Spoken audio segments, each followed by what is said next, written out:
the 28th of August. Let's get the show started.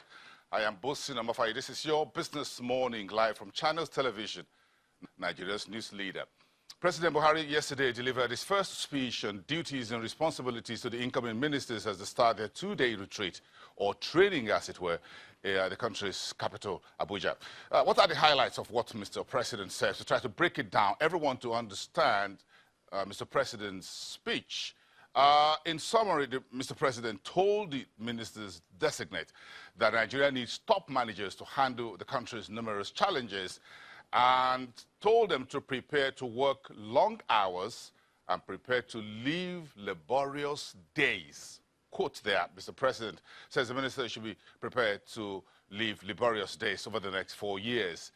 Meantime, he told the audience that the country faces looming population growth, which he called a frightening prospect over the next 10 years, when are close to 200 million people. He says there will be no idle sitting for the ministers, and the country should not continue to expect handouts from so-called development partners. He says Nigeria should look in to fix its own problems without waiting for so-called development partners. Meantime, he told the ministers to build upon the existing roadmap of policies, programs, and projects to lift the bulk of people out of poverty and set them on the road to prosperity. He says the administration in the last 8 years, or by the end of the 8 years, will have laid the grounds for lifting 100 million Nigerians out of poverty over the next 10 years. Hold on a second. Mr. President did not say he would lift 100 million people out of poverty within the next 4 years, but says his administration will have laid the foundation that will enable Nigeria to lift 100 million people out of poverty over a 10-year period. So he told the ministers to ensure that all the agencies or parastatals under their ministries are effective, efficient, and accountable. And he says we must work as a team. Now, let's get into the crux of the matter.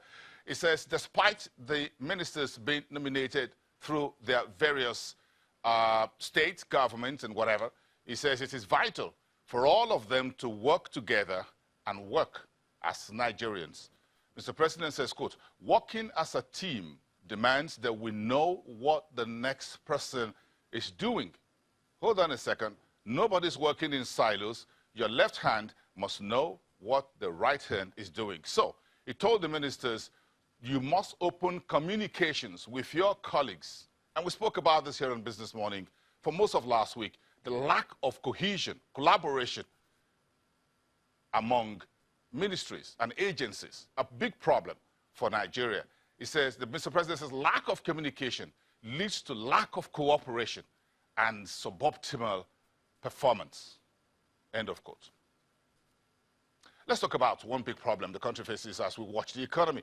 The FIRS chief, Babatunde Fowler, says Nigeria's poor tax revenue collection in the past few years was due to three things. One, oil prices been highly volatile to the downside.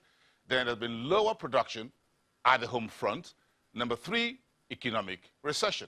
According to the FIRS chief, tax revenue collection, which is the CIT, and the VAT, which is the company income tax, that's the CIT, and the value-added tax, being a function of economic activities, was negatively affected.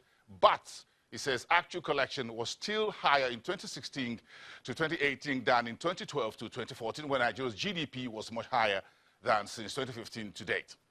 Fowler says the non-oil tax, stamp duty, capital gains tax, personal income tax, education tax, NITDE, VAT, gas income for non-oil and oil export, and CIT, or company income tax, had increased since he took office in August 2015. Fowler, of course, was replying to the query he reportedly got from the presidency.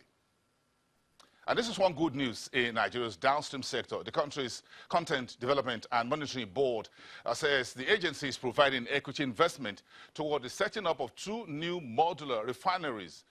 One will be situated in Imo State. Of course, it's not funded by the government, so this is not Nigerian government. This is a private sector. The companies are putting up these 2 refineries, which are basically producing diesel. That's what modular refineries do. 5,000 barrels per day refinery to be located in Imo State, and a 12,000 barrels per day diesel refinery to be located in Bayelsa State. And very soon we'll be hosting the Global Financial Action Task Force. This is the global agency responsible for anti-money laundering and counter-financing on terrorism.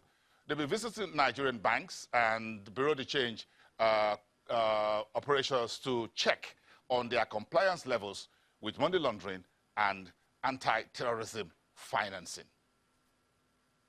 The big story after Mr. President spoke yesterday had to do with the FX ban on food imports. Let's give you a very quick reminder. We'll talk about this later on the show.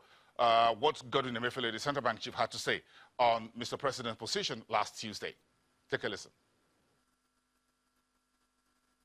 Mr. President's comment on the issue of forex to people who import food items into the country, I would say is in the logic of central banks' foreign exchange management policies that we started since 2016. If you recall, we started with about 41 items, both food and non-food items, because we believe that those items can be produced in the country.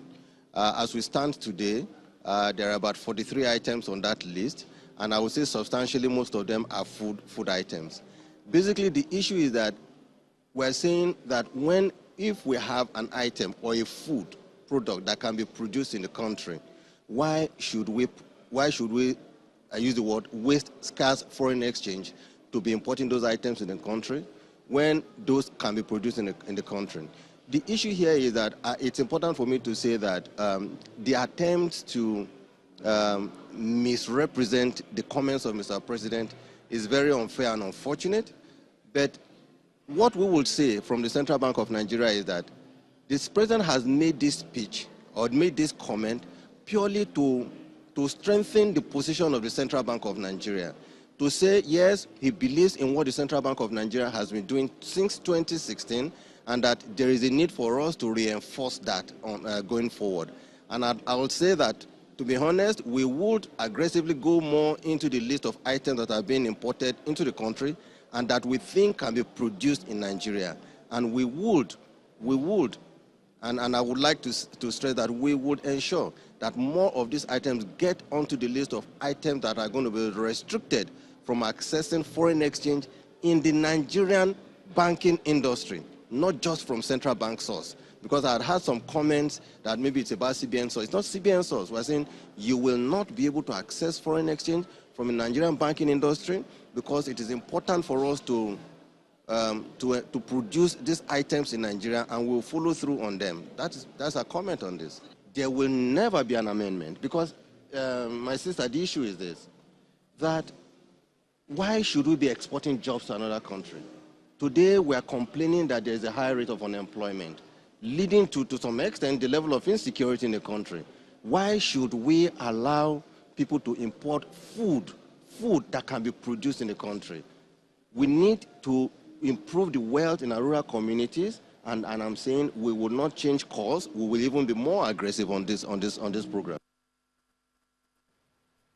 For the first time since the month of August started, the Nigerian Stock Exchange finished on a positive note on Monday, 0.7%, nearly a 0.75%. That's giving a fillip to the market thanks to Zenith Bank. While Mr. President and Godwin Emefiele were speaking in Abuja, one of the largest commercial banks in Nigeria released its numbers for the first half of the year, showing a 30 kobo per share cash dividend, earnings per share north of about 285 kobo.